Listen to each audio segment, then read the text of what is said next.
Video 39. How our model of the world's nations is developing. This was originally a Facebook page which I made on the 7th of May 2026 for the group International Affairs, History and Politics. Look at all the stages of capitalism in terms of the four main developments in the banking system. And you can see why Western governments are always in debt. This is the whole problem with the capitalist system. So check your history and you will see this is how it all happened.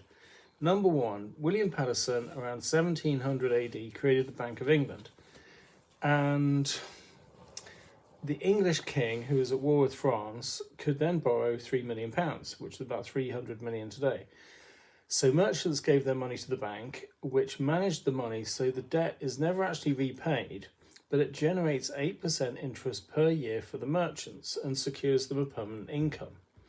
So the bank itself can then issue banknotes and stay in business and create a currency that can circulate and grow the economy. And this created a new national banking system, which was followed by France, Holland, and other countries who copied the idea. By around 1800, number two, the five Rothschild brothers created an interconnected system of banks in Paris, London, Napoli, Frankfurt, and Vienna, lending money to governments in a competitive way to the central banks.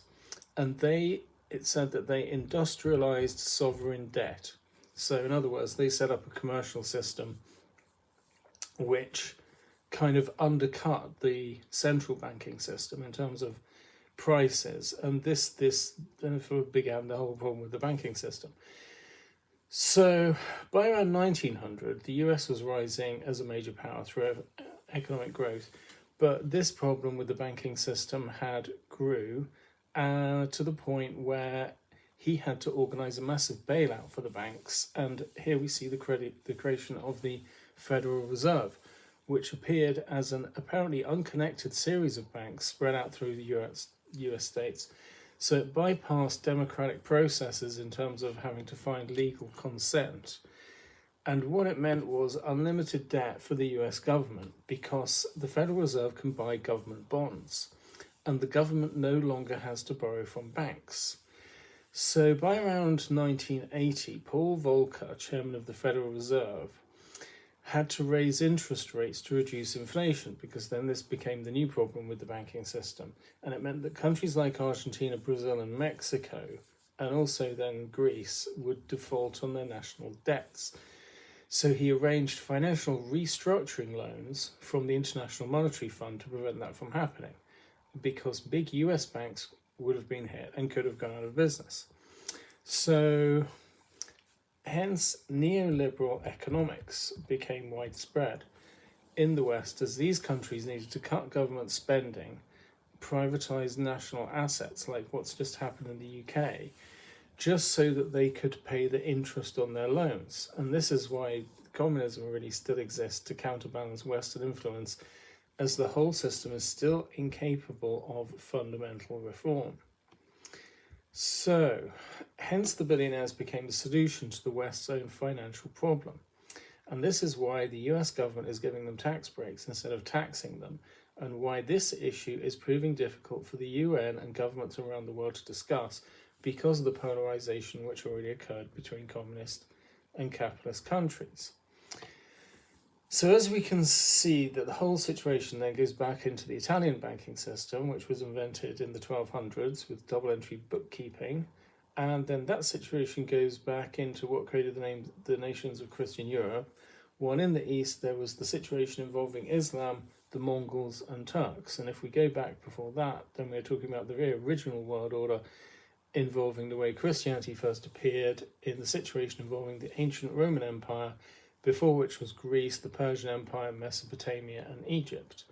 Hence, it goes all the way back into the cradles of civilization, which created the language and writing systems which seem to have divided the world's people.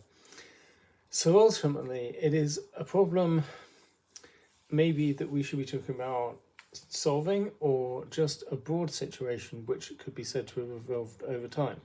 Three major things I think we should note and that is that communism did not really appear as an idea in itself due to the inability of the capitalist system to create reforms to itself in a way which evolved along with the times.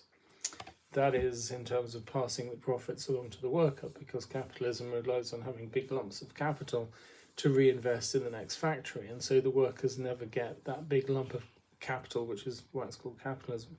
So they get paid, and this is, they then call this wage theft, when, well, maybe it is, maybe it isn't. The fact is that workers under free market economics just get paid as little as they can be paid. So this is really what became the problem. Marx's original point was the fact that we had machines to do the work, and it was a problem of being able to organize ourselves under the existing system. So hence he used the exploitation aspect of the system to argue the case for the communist workers' revolution.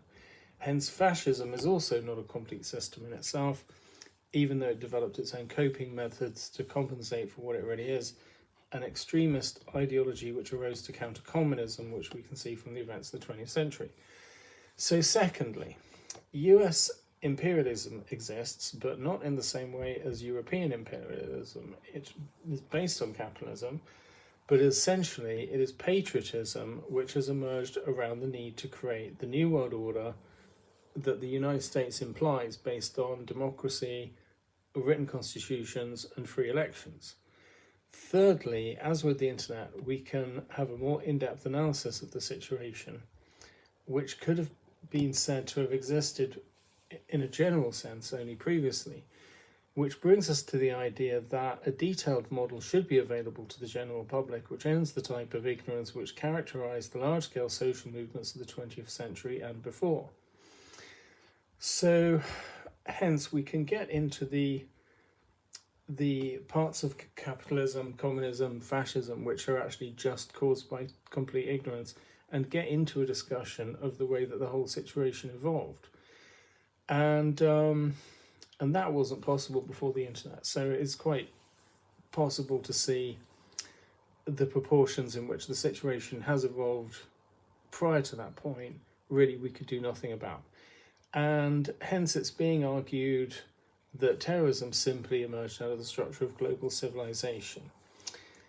And, well, it emerges the problem as societies as a whole are moving into an age where we're able to solve our social problems, but significant areas and groups of people did not get access to computers or the right to self-determination or representative government or free elections. So we could say it's the problem with the structure of the age, and hence the global war on terror has happened owing to the nature of the problem.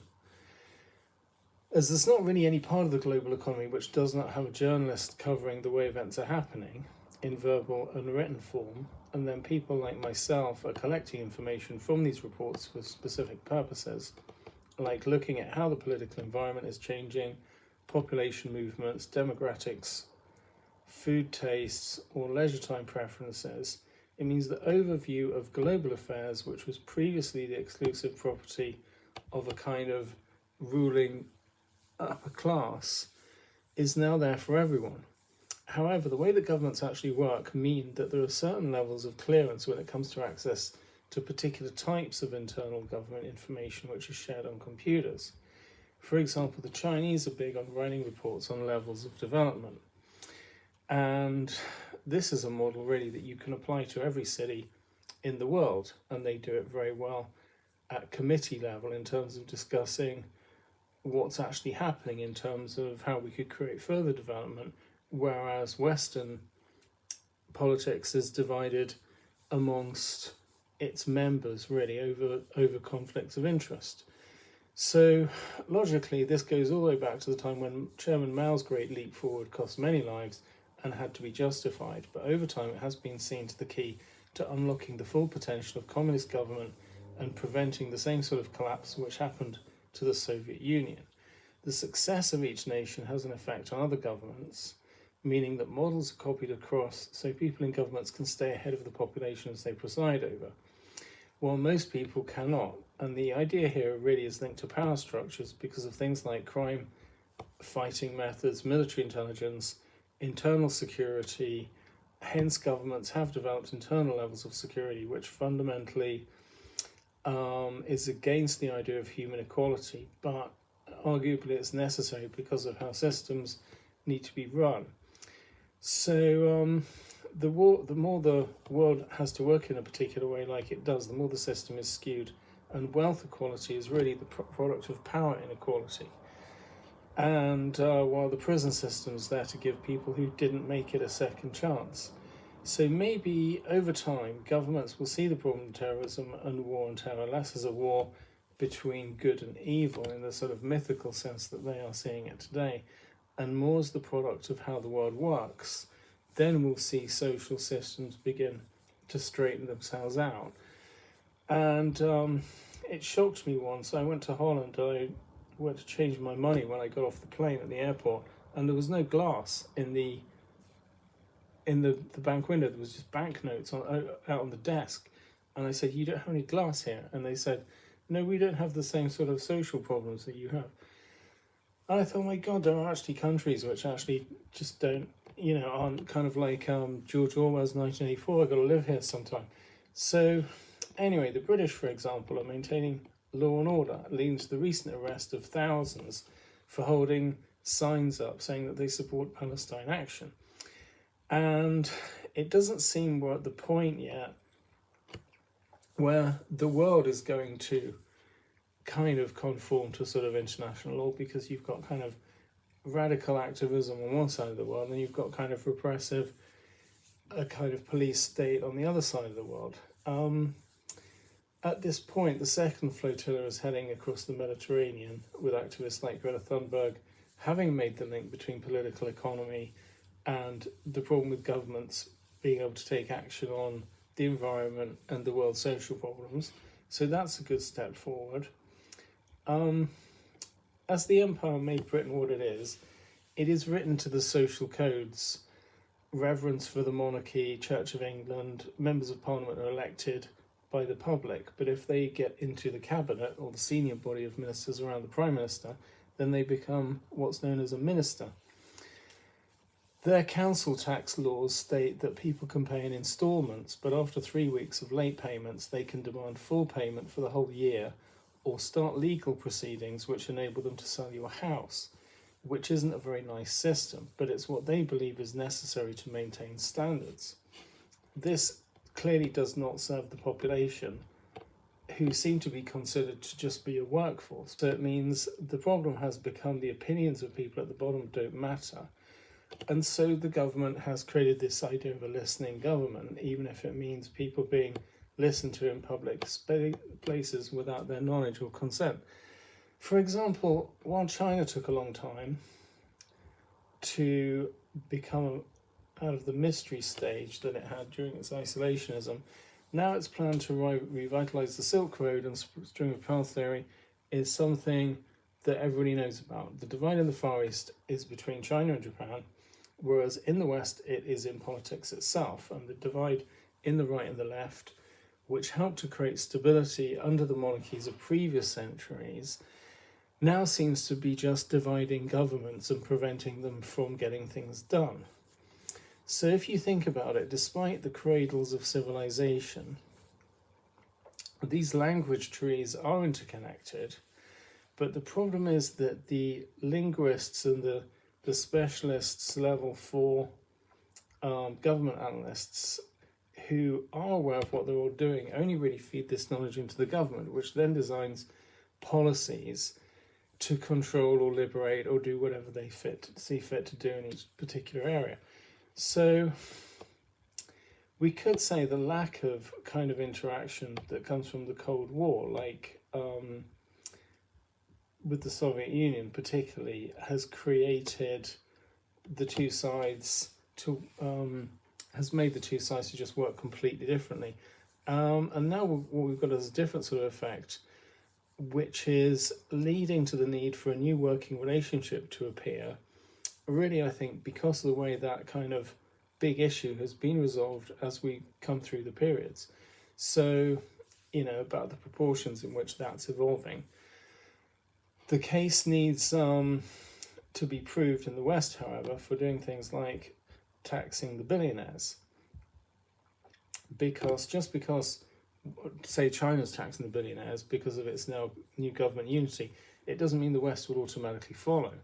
And the case needs proving in its own way, maybe in each case, as Alexandra Ocasio-Cortez is currently arguing that after a certain point, money is not earned, as nobody can work 1 billion times harder than anyone else, but instead relies on manipulating and exploiting internal factors within the system, so loopholes in the law basically, and it is essentially exploitation and wage theft.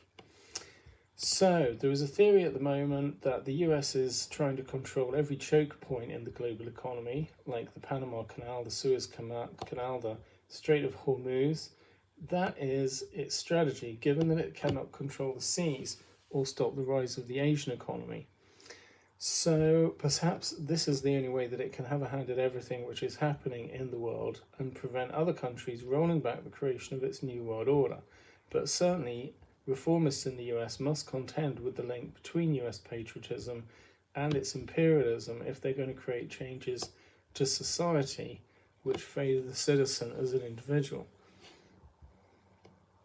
And also things like social welfare programs and free healthcare.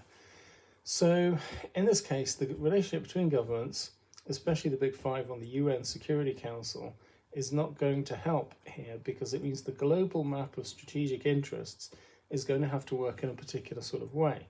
And it seems the reformists are not operating on a level which can compete with the size and scale of the big money and power which works in a way which lobbies government, which pays for their own jets and dinners and holidays and private investments. And it means that they're going to have to be very clever and determined to succeed. But increased public awareness of why this change needs to occur will help, because it's in line with the need to create reforms to the UN Security Council itself, because this would help to reduce the level of inequality and the way that the world has to work in a particular sort of way. So this is why I'm saying it's a great opportunity for everyone now to be able to build their own model of global affairs out of the way the world has arisen out of history. As you can see, it does enable people to move up in the world and prevent them from being left behind. As we know, the periods that we live in are getting shorter in terms of clock time because of the acceleration of events and the technology curve. There is more pressure now more than ever to keep up to date with the way developments are occurring. So you can get involved in the nationalism and the patriotism and get sucked into all that and maybe come out of it with a load of money, but probably not. And or you can build your own model from the way that the world's evolved out of history yourself, because that's really the only way to do it. And you find at the end of the day, at the centre of all these big groups of on a national scale, on an international scale, and even people like the Illuminati and religious groups, you will find there is a hardcore collective at the centre who do know their history and they do know what time it is, and hence they have the ability to influence trends and the power to influence governments.